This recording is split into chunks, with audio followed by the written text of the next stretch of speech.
Greetings from Bangkok, Thailand, and welcome to the 30 Minutes Promoting Unity in Diversity with Wanayran Angerer in Moving Cultures. Our guest, number 132, is a wonderful, splendid woman, and she traveled across the world giving the message of unity in diversity through her cathedra in management and understanding of culture, not only as a representation of society, but a greater, bigger, and stronger force that impacts each individual and communities. And her name is Alexandra Solea, and she comes from Romania. And of course, she's gonna tell us a lot of things about her journey in life, her experiences, her aspirations, what inspires her, and what happened, because she has been living in different countries around the globe. Alexandra, welcome. Good morning, Wani, and thank you for the invitation. So honored and delighted to be here this morning with you. Here in Europe is morning, so. Yes, like you say, it's the afternoon in Bangkok and probably the evening or very late in the night in some other places around the globe. Alexandra, tell us, who are you? Okay, well, first of all, I'm Romanian. I'm a musician. I have started to study music since I was little. I was 6 years old. My father is a musician too. And right now I'm a cultural manager. So I dedicated to the performing arts sector. I'm also a professor of cultural management and musicologist. So I can say that I wear different hats. Nevertheless, my main focus is cultural management. I have decided to be a cultural manager, and this is what I'm trying to do through my projects and different collaborations all around the world. Alexandra, it's very powerful, when you talk about cultural management, because culture can be a very intangible situation and aspect, and through your cathedra, you are actually putting a body in a structure to culture. Can you talk to us a little bit about that? Absolutely. So culture can be tangible and intangible if we speak about cultural assets. Yes, I highly agree with you that there are different ways of defining culture. The main body related to the cultural sector is represented by UNESCO and all, their projects implemented, developed all around the world. Nevertheless, cultural management in terms of, a degree, either we speak about bachelor's or master's degree, is a profile that has been developed, let's say, recently. During the last 10, 15 years. It was created first in the United States. Actually, the term management and the concept of management, business management, comes from the United States. Nevertheless, also United Kingdom has, a very powerful sector from this point of view.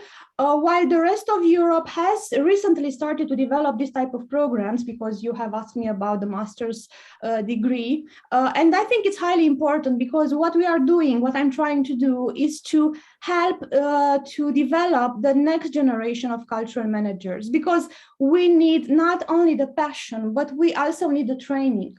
And when we speak about cultural management as a topic is quite hybrid, because you need to put both your background in arts and culture, but also a business perspective. So this is not very easy to be achieved. Nevertheless, from what I have experienced so far, I have been coordinating this master since 2007, so more or less we have 4 years of activity. I have seen that our students and our former students, alumni, are quite successful in their activities. So I think that we are starting to create slowly the next generation of cultural managers. Alexandra is also very remarkable that in this age and era, we are also talking about the sustainable development objects, and that through the involvement of the United Nations and other bigger actors on the world of management, we are actually touching the basis of society to understand that every activity we realize in life is connected to culture. And I think the sustainable development objects are now a holistic approach of actually dealing with the climate change and the impact in each one of us. What can you tell us about that specific topic?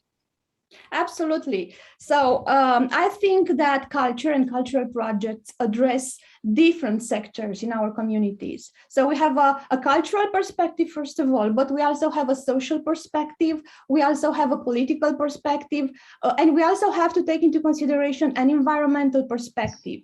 So what I'm saying and what I'm trying to do through my project, and I'm trying to advise and to to support my project, the projects of my students, is to, whenever they design a project, a cultural project, they must pay attention to all the sectors, because the impact of the project is not going to be only strictly cultural. So we are far apart from that moment when everyone was focused on their small little piece and thinking about, okay, this is my my field, I'm doing only this. No, right now we need to have a holistic approach, as we have said.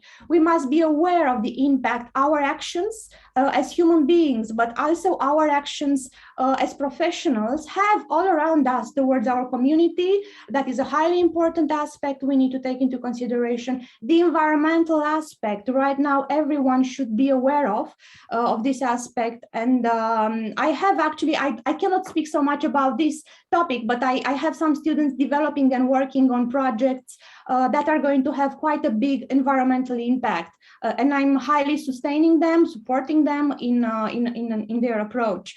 So I think it's something that we must all be aware of. This is something that the creative people, because we speak about creativity, we are right now in the center of creativity. So it's not creativity related only to the cultural sector, but it's creativity related also to all the different sectors. Creativity in the sense of thinking outside the box, coming with new different solutions, new different approaches to the topics. This is also related to to paying attention, to being to have an overview on the problems that we are facing, and try through our project to solve maybe a small part of these issues. You have mentioned something very important. There is the possibility of do crossover activities. This is when you talk about collaborations, when you're talking about thinking about out of the box. Your upbringing comes from a very deep and connected life to music, and also sounds, images, aesthetics, and beauty in all the different levels. Because when we talk about beauty, it's not necessarily what I like, you like, but I see it also on the images of the photos you take, your life, and also how you express yourself.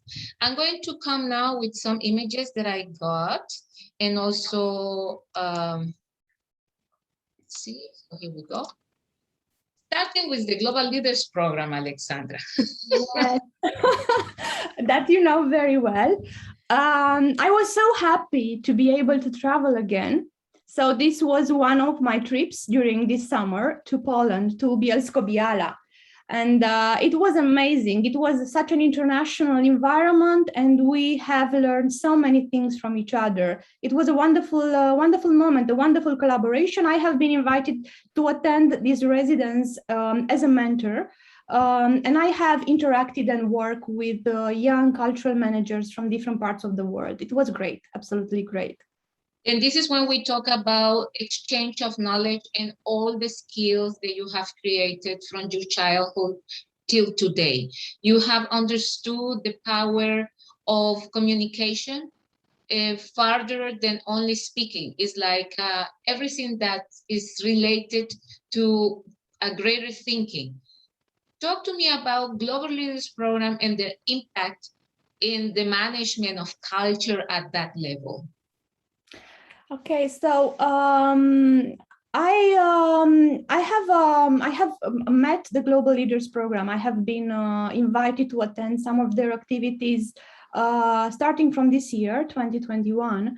It has been an amazing collaboration. So going to Bialsko-Biala, it has been also a moment for me to get to meet them in person. And I think this is also an important step. We also need the human communication, the human contact. I think the Global Leaders Program, it's one of the most important cultural management programs in the world at the moment. I love the way they have structured the program. I love their approach. I love their Ivy League faculty, different variations that they are adding to the program by inviting different speakers, and also the fact that it's such an international environment. So it's taking place online, but they also have these moments of gathering that are taking place in different parts of the world. This year was in Europe. Next year is going to be probably in the United States. And this also shows the fact that the concept that is so-called unity through diversity. So we have, the diversity of different cultural backgrounds that are united through this program.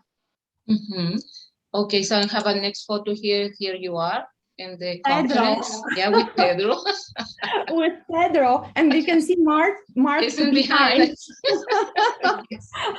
Okay. And, so this is another aspect of your life. You, like I say, you are very connected with beauty and aesthetics.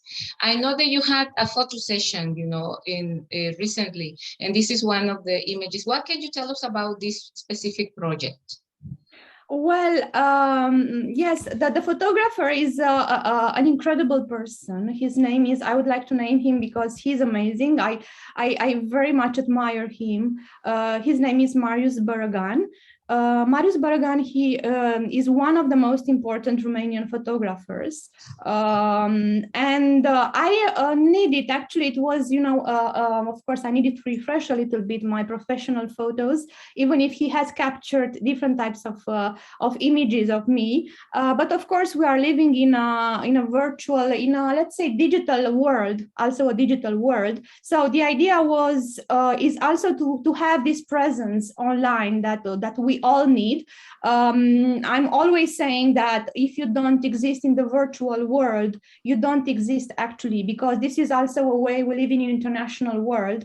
And this is the moment when we have to be aware of the power of the internet, and also of the way that we need also to show our appearances and our images. So this was a project that I have actually, I did it for the first time in my life. So I wanted some photos, and then we just started to develop a little bit further, to go further.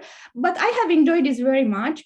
Related to the beauty concept, I think beauty is highly subjective right now, and this is the beautiful part of it. Is like, yes, we still have, or maybe some of us still have, this type of standards and this type of criteria. Nevertheless, due to the moments we are living right now in the contemporary society, I think that we have the possibility to, and we have the right to be highly subjective related to beauty. So it's up to us how we understand beauty and what are our expectations from this point of view.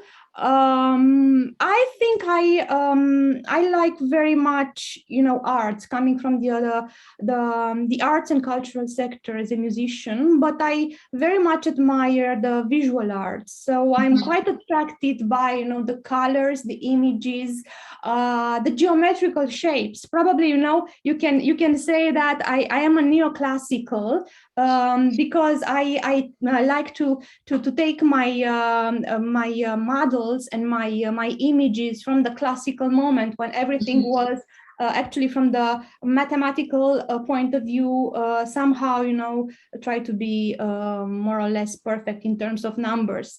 So, yeah, he has succeeded to capture, and he wanted to capture different sides of my personality. So this was the idea of the project. I hope I have succeeded to do that, even if it has been quite challenging from different points of view. So it's not easy to be a model. Just if you have specific doubts about that, it's not easy. So this was the first experience. I hope in the future, if I'm going to do this again, it's going to be it's going to come easier from some points of view. Alexandra, I think this exercise you did with the photography to improve your portfolio, because this is what we're talking about. And I think it's a good message also for any art and culture entrepreneur, that is very important how you portray yourself and how you actually market a product. Because as we said before, we're talking about intangible art. Sometimes you are talking about music and people say, yeah, a musician, right? But you need also to physically sell that musician in a photo, in the internet and your web page. And that this also talks about the engagement that the artists have with each person, and also the other creatives who collaborate with you at the moment you create your portfolio. Let's talk about collaborations, because when you say you admire this photographer, what is it that actually you connect with this person? Well, I like his vision, because he's an artist, and in each of his let's say collaborations, he has succeeded to identify that specific key. For example, when he creates the photos that are going to become the covers for different magazines. So it's about his eye, it's about what he sees in the models or maybe in the projects, and he likes to highlight and to catch, and that is going to be later on delivered to the public. You said very well related to the business idea, because the artist must also pay attention to their image. It's an important part of an artist activity. So it's something that they need to be aware of. Also at the beginning, since they start their activity. So they must pay attention to the online activity, for example, creating a website, social media profiles, the image that is being promoted, the recordings or different types of participations that they are promoting on the internet, because this is an important part of their activity. So we have to come to peace with the idea that we are right now a hybrid. We have a hybrid activity. So it's like we develop our activity online in the virtual environment, but we also develop our activity in our day-to-day life. I think this is the biggest challenge we need to face. Mm-hmm. It's also about finding the right balance between these two identities, so that you don't spend too much time in the virtual environment and too less with the in the real environment, where you have interactions with family, with friends. You also have your activities, professional activities. So we cannot exclude one of these. So we need to put them very well in a very good balance and try to understand exactly how much of this we need, because we cannot do one without the other. So this is my perspective.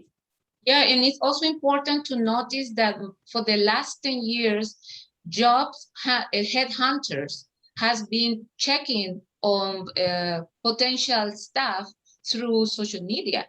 So, and this is why it's so important to be careful on how you portray yourself, because this is what they also say, what you Google is who you are.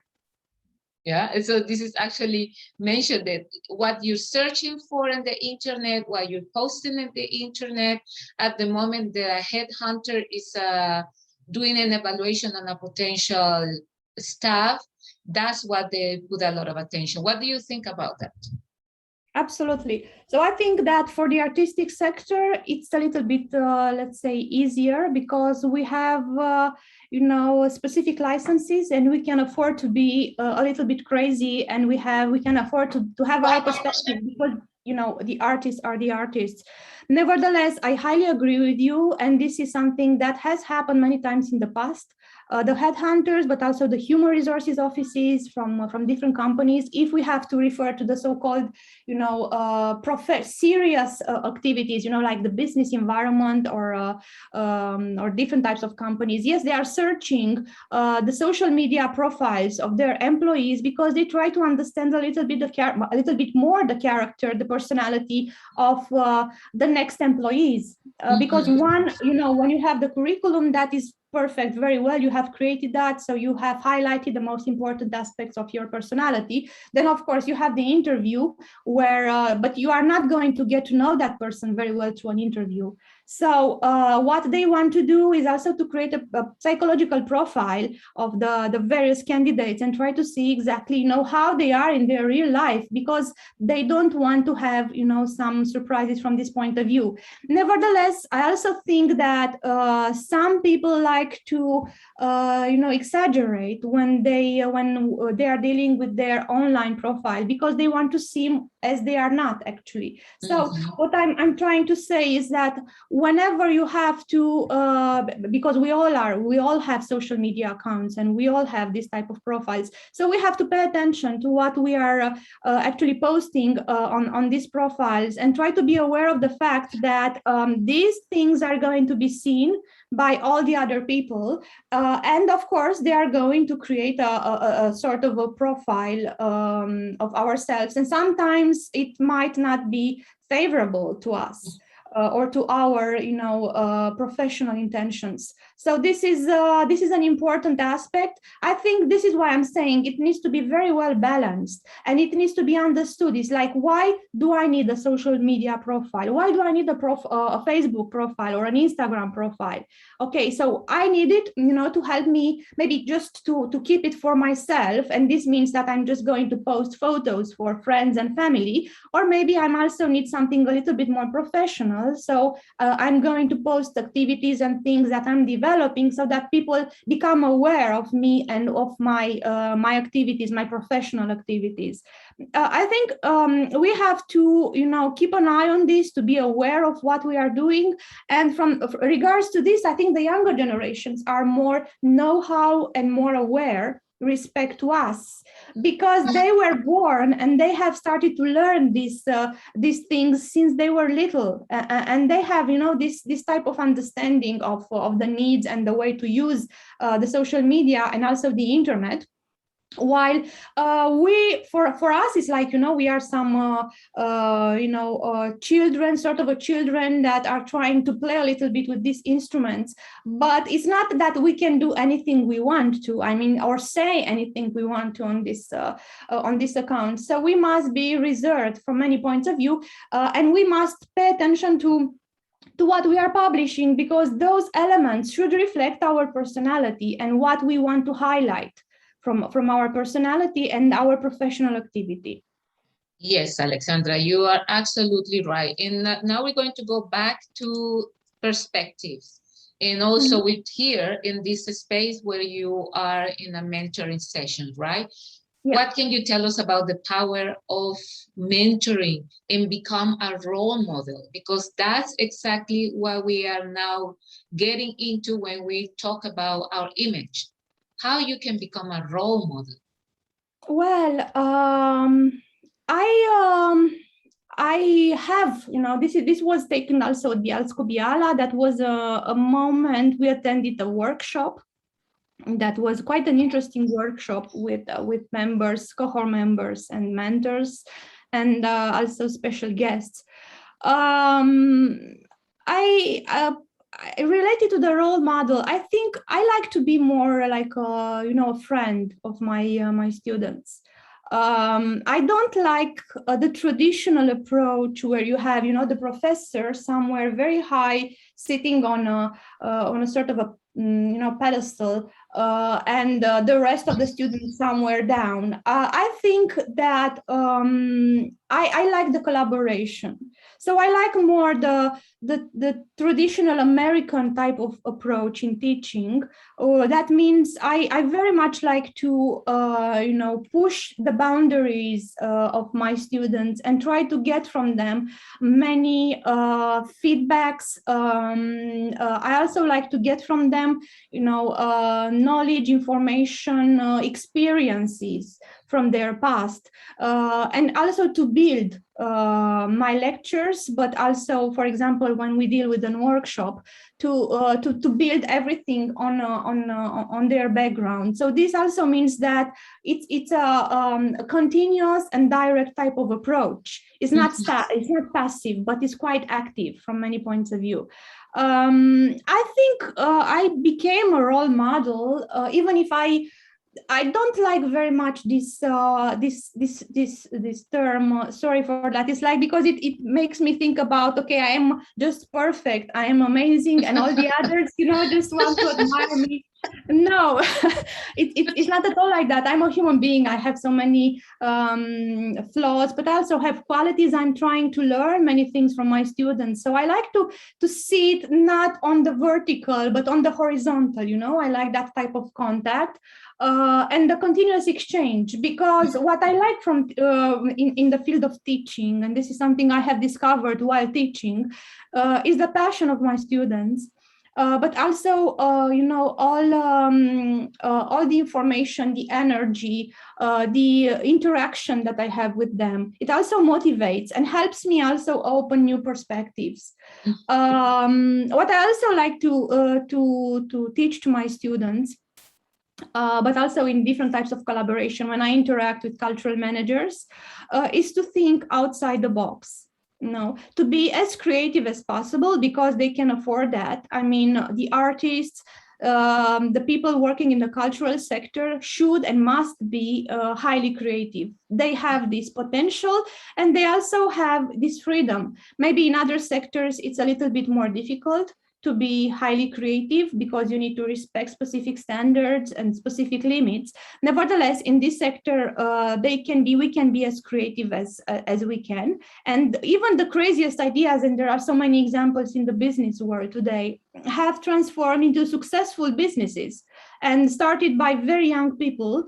Even Facebook now, this is an example of how everything started, with the game, something that was taking place at Harvard University, and afterwards it has further developed into a huge business. So this is what I like to teach to my students. Yes, and somehow I think I became a role model. I think they need motivation, and they need to see examples of people telling them that is possible. It's like, okay, so it's possible. This person has done it. I mean, there are so many other examples. And I also, this is something that is related to my professional and personal development. In my life, I have always admired people, people that have reached success, between brackets, from certain points of view. I have always liked to learn from people more experienced than me, from people that have developed their profession in a specific way. So I like, and I have admired, I still admire, and I like to learn. So this is an advice that I'm always giving to everyone. Don't hate the others. Instead, try to learn from them, try to admire them, because this is also, from the energetical point of view, it's something positive. It's like, related to karma, and trying to be positive, and trying to have a positive perspective over life. So instead of trying to find flaws, defects in the others, try to see their positive aspects and try to learn from their positive aspects. We are human beings. We are not perfect. We cannot be perfect. This is the beauty of it. I mean, it's like, we are human beings, and we have flaws, and we have qualities, and we are beautiful for this. Exactly. And talking about beauty, let's move to these amazing photos that you create, Alexandra. And this is talking about your perception of aesthetics. And I'm going to probably you like to talk to us very briefly, because we have a number of photos that I like to share with the public. Well, this is a photo that somehow relates to my professional background. It was taken this year at a festival that is called the George Enescu Festival, taking place in Bucharest, Romania. It has developed very much. This was my start in the cultural management sector, so this is why I have, a personal connection with the festival. I'm not working any longer for the festival. Nevertheless, this year I have written some articles from some critics for the concerts. This photo was taken at an important concert taking place within the festival, and this was a piece of Igor Stravinsky called "The Wedding" in the translation in English. With Vladimir Yurovsky, that was actually right now, there is another artistic director. He was the artistic director of the festival for a couple of years. Yes, actually, you see the wonderful behind, that is what the multimedia creation. Yes, this was taken from the airplane when I was traveling back from Poland to Italy, and this was somewhere above Switzerland. Beautiful. I have landed to Switzerland, and I just seen this part, and it was, Oh, yes, Roma Caput Mundi, to say this way. This is Piazza di Spagna, the Spanish Steps, in the very center of Rome. Of course, I love Rome. Is my second. I love Italy. Italy is my second home. And I have taken this picture. As you can see, the tourists were already arriving to Italy, to Rome. Yes, Rome. That is the Tiber River. That is. I was on a bridge. Yes, this is Bucharest. This is Bucharest, and this is the old center of Bucharest. As you can see, the architecture is quite similar to Paris, and Bucharest used to be called Little Paris, due to the influences. New York. I was on top of the rock at the Rockefeller Center here. Amazing, amazing. Love New York, the city of my heart. New York City. Of course, the Colosseum. This is my favorite monument in the whole wide world. If you haven't seen the Colosseum, you have to see it. This is for the participants that are listening to us. A symbol of Rome, a symbol of the world, nevertheless. Bucharest. Yes, this is the city center of Bucharest. You can see there is the University of Bucharest, that building that you can see on the left. And I was here at the National Theatre in Bucharest. They have a beautiful panoramic terrace where you can see the Paris. The city of light. City of light. And you capture it very well, Alexandra. I have been to Paris a couple of times due to different projects, but I think, I love Paris. It's a wonderful romantic city. Köln, the Cathedral of Köln. A couple of times to Köln also for different projects. Germany. Yes, Köln, Germany, yes. Florence, Italy. And Piazza della Signoria. This is called in Italian. Oh, yes. Okay. This is a wonderful place from the artistic point of view, and not only. This is Ravello. It's a small, wonderful, breathtaking city on the Amalfi coast of Italy. So it's a little bit down from Naples, between Naples and Salerno. Amazing. I like this festival, and as you can see, I think this stage is unique in the world because it's actually built on the cliffs. So you can see the public on this side, but the stage is built on the cliffs. So a big part of the stage is actually supported by pylons that are being built every year on the rocks. What is also interesting probably you can see while I was sitting in the public and I was looking at the stage, in a specific moment I thought, oh my God, I can see the infinite here, because you can see the blue of the sea that embraces the blue of the sky until a specific point where there is no division among them. So it's, you have this amazing perspective, you know, that you are all the senses are being involved in this moment. And yeah, I have collaborated and been to Ravello Festival many times. Is, I think, one of the most beautiful places in the world. Of course, it's subjective, according to my opinion. Yes, Krakow. This year, it was taken this year. I have stopped coming back from Poland. I have stopped one day in Krakow and just taken a walk. A very beautiful city. This is the main, the central square of the city. Yes, London, Sadler's Wells, the Temple of Ballet, the Temple of Dance. We had some projects taking place at Sadler Wells. It was many times, many years ago. A wonderful, actually we had like 2 productions taking place there, so we had to travel many times to this place.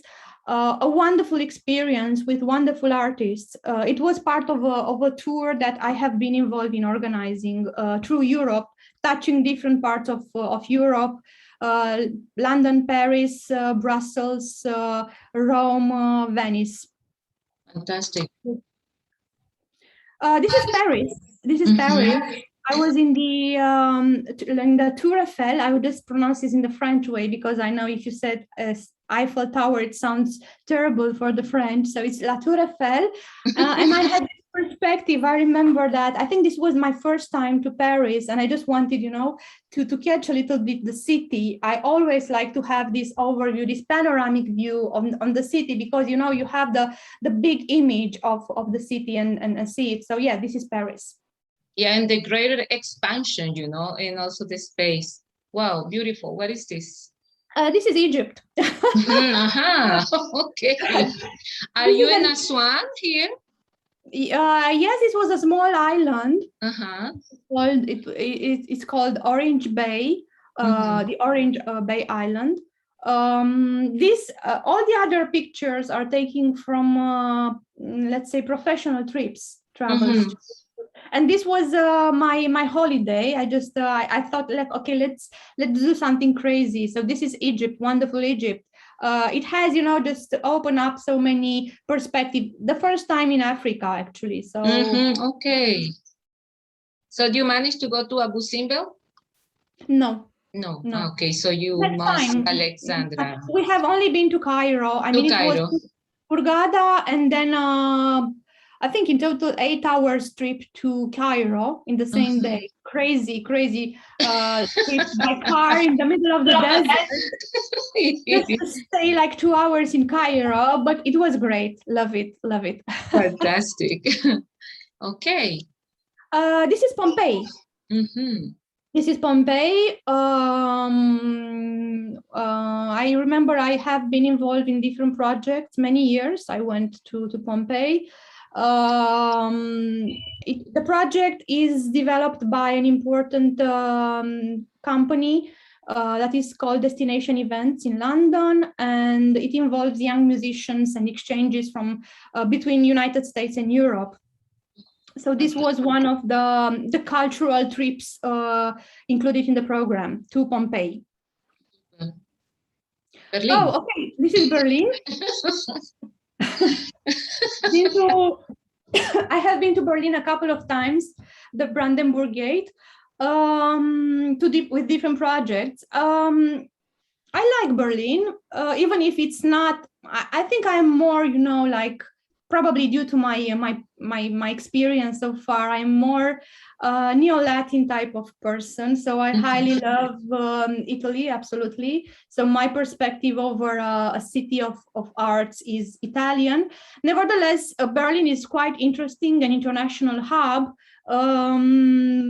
highly, connected with digital evolution, with the digital revolution, and also with the different types of economic perspectives, also related to the startups. I think Berlin is one of the most important startups incubators as a city in Europe. So they support very much the startups. Istanbul, yes, Istanbul. Istanbul is. I have been there many times. I think this was part of the TEF program. That is, I'm also part of an international network that is supported by Stiftung Mercator. Stiftung Mercator is one of the most important foundations in Germany, and they have a specific focus on supporting educational programs, but also exchanges between young leaders from different parts of the world. For me, it has been an amazing opportunity. I have seen so many cities, so many countries, and I have interacted with so many, personalities, figures, and important people coming from different sectors. This was a reunion, a TEF reunion that we used to do every year. Right now, due to the pandemic, we haven't done it, and we already miss each other. So I hope very soon we are going to see each other. But I also love Istanbul. Istanbul, I think, is an incredible example of how we can have different cultural layers that are overlapped. But when you go and visit Istanbul, you can see and you can taste each of these elements. It has an incredible, combination, and of course, it's up to you to take whatever you consider represents you better. So, yeah, going to Istanbul is an amazing experience. Oh, yeah, this is this is Bucharest. This is the Romanian Athenaeum. One of the most beautiful, I think it's the most beautiful concert hall in Romania. I can put it this way. Built in 1881. It has a perfect acoustics. I don't think you have a picture from the inside. Nevertheless, it's round. It's a beautiful small venue. It has approximately 800 seats, so it's not a big venue, but it's quite suitable for symphony concerts. And it's a symbol of Bucharest. It's as in Paris they have La Tour Eiffel. In Rome, there's the Colosseum. In Bucharest, I think we have the Romanian Athenaeum, and I think this should be the example of Bucharest. The example, the symbol of Bucharest. Yes, here is Berlin. Berlin. While I was, just going from one place to the other, I think we were in part of the program, TEF program. This was, yeah. And I have just caught this. I think it's romantic. Yeah, this is the European Parliament. I have attended a session with the European Music Council, and we had some meetings. I remember about this, highly important, with some politicians related to the copyright law that was voted a couple of years ago. Highly important, even if from the theoretical point of view, it has been voted, so it has been approved. From the implementation point of view, I haven't seen so many changes, and some aspects should actually change because there are so many differences related to the copyright from one country to the other, and this also creates further problems for the professionals in the cultural sector, and also for the musicians. When I have organized the tours in Europe, we had different problems while facing, the offices, the copyright offices in the various European cities. So yeah, it was very interesting. Of course, il Duomo di Milano, the Milan Dome, and the symbol of Milano. I don't remember. I think I have taken this picture. I have been many times to Milan. Probably it was when I was invited to the university. Yeah, to hold some lectures. Interesting city, Milan. It's quite interesting. Brussels, le Palais du BOZAR. That is one of the most important performing arts venues in Brussels. Been there many times, also as part of different projects. Very interesting and very nice people we have worked with. Yeah, good memories. Oh yes, this was many years ago. This is the Prado Museum in Madrid. And I was there with a group of students from San Diego University. I was invited by their coordinator to have a glimpse of the program, and they had this cultural visit taking place in Europe. So they were moving from Madrid to Paris, and I don't remember, probably Brussels. You know, they had this interesting trip, and we have visited the Prado Museum in Madrid. Yeah. Oh, okay. This is, you know, I love this picture. This is Venice. La Serenissima, as the Italian are calling it. And this is a perspective taken from the sea. Yeah, one of the most beautiful cities in the world. Yeah, of course, facing many problems due to the mass tourism. Nevertheless, it's still one of the most beautiful cities in the world. Okay, The Hague, the Netherlands. I was there for an international program. I was teaching at the conservatory in The Hague, some lectures of cultural management.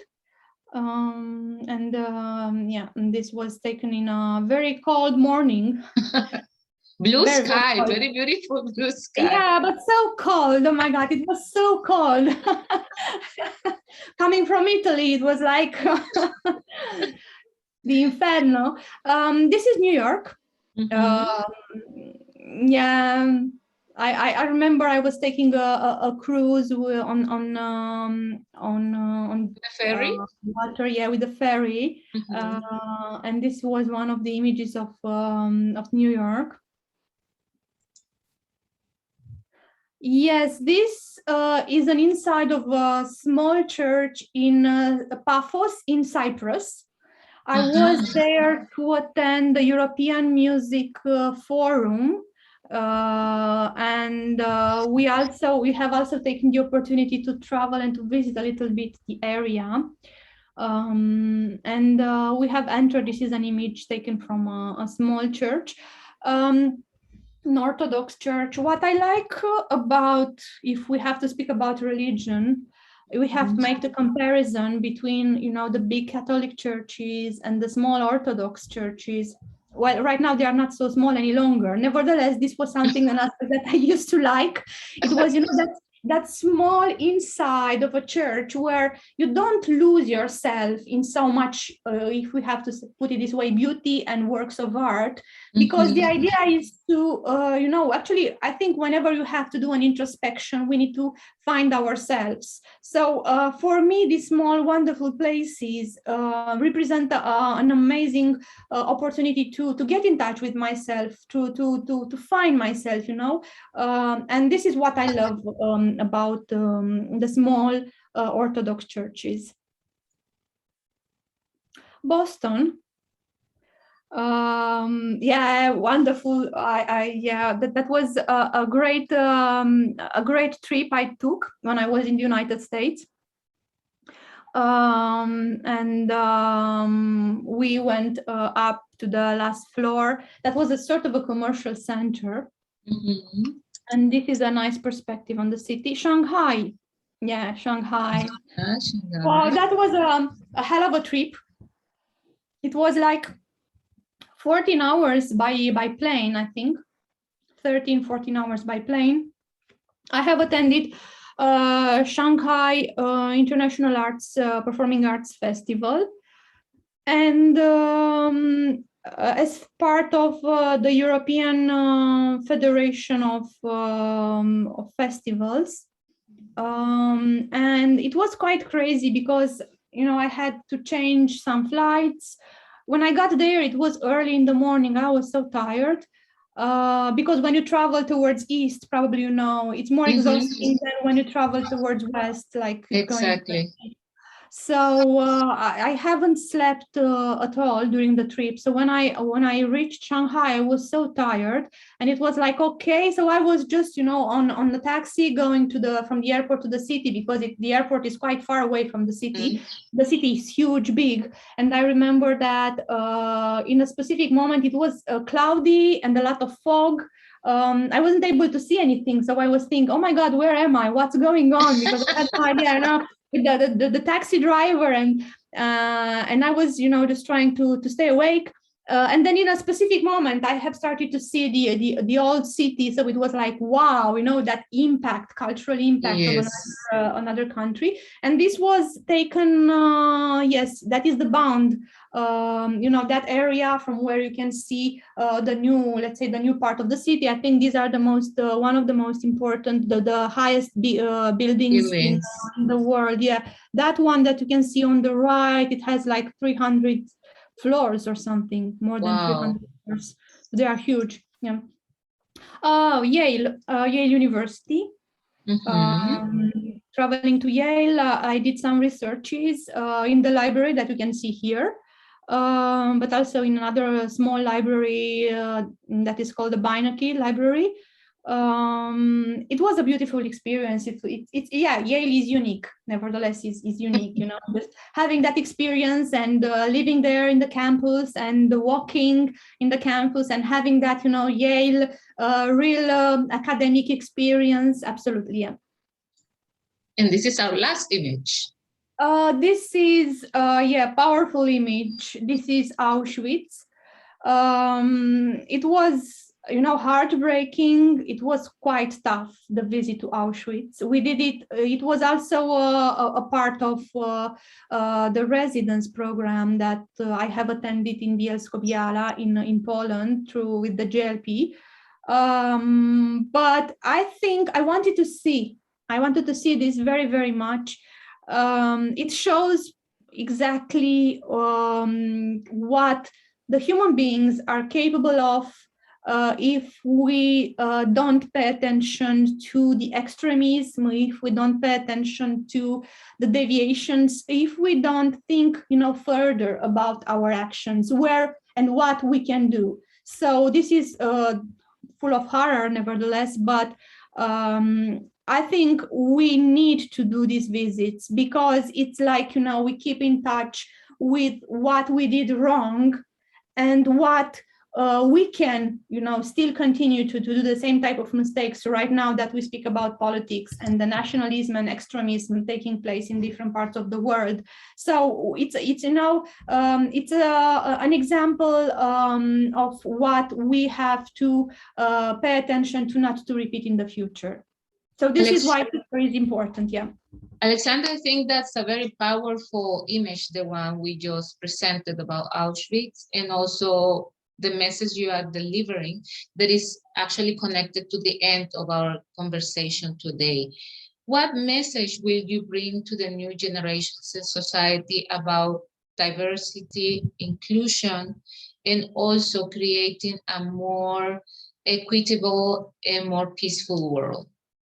Yeah, I would like to advise them not to consider the cultural diversity as a richness, an important aspect that we have to take advantage of. We need to understand the importance of cultural diversity, and we can learn from the others. This is something that can be done easily through different types of international projects, international collaborations with, especially in the cultural sector, is quite easy. This is something that has been done in the future. I think right now we have to do it more strategic. So I would like to tell them not to think using stereotypes, but try to learn, to be open-minded and to learn more from the cultures of the others, to travel as much as possible, because by traveling, you learn, you understand more about different cultures. And not only that, but you also understand better yourself. So traveling is a way to understand yourself better and also to develop professionally, but also personally on a personal perspective. And also, I would also like to advise them to be bold, to be wise, and to be highly creative. To think about project solutions, opportunities that they can further develop and that are not going to help only them. So not to be selfish, but to be altruist. Try to share with the others, because this is the way to be really happy. You know, happiness means to live in peace with yourself, but also with the others. So trying to develop projects, trying to collaborate, trying to develop friendships, and to understand the cultural diversity is only going to help our society develop further. Alexandra, thank you. Thank you for sharing your knowledge, your experiences, your beautiful photos, and your perception of life with all of us. Blessings, and hoping to give you a real hug in the near future. And, and please keep shining, Alexandra. Thank you so much, Wani. Thank you. It has been such a delight to talk to you this morning. Thank you so much. Have a wonderful day, and so much looking forward to meet you in person. I really hope so in the close future. Thank you. Bye-bye, Alexandra. Bye.